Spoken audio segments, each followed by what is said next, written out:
بسم اللہ الرحمن الرحیم۔ جس گھر میں یہ کام ہوتے ہو وہاں رزق نہیں آتا۔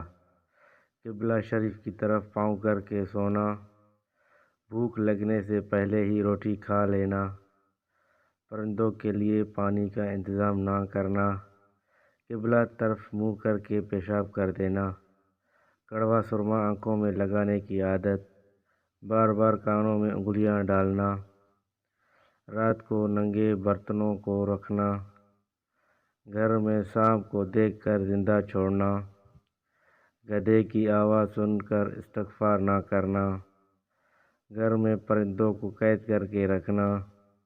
گھر میں کوئی کبوتروں کو قید کر کے رکھتا ہے اس کے گھر میں رزق کم ہو جاتا ہے۔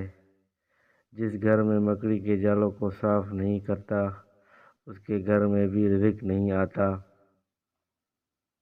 جس گھر میں رات کو کپڑے دھونے کی عادت ہو اس گھر میں دولت نہیں آتی۔ جس گھر میں بیٹھے بیٹھے پاؤں کو ہلانے کی عادت پائی جائے وہاں بھی رزق نہیں آتا۔ جس گھر میں عورتیں سر پر کپڑا اوڑھ کر نہیں رکھتی اس گھر سے برکت ختم کر دی جاتی ہے۔ جس گھر میں کتے پالنے کی عادت ہو وہاں فرشتے، برکت اور رزق نہیں آتا۔ جس گھر میں بچوں کے اوپر سے گزرنے کی عادت ہو وہاں رزق کو تنگ کر دیا جاتا ہے۔ جس گھر میں جانوروں کو مارنے کی عادت ہو وہاں رزق کو کم کر دیا جاتا ہے۔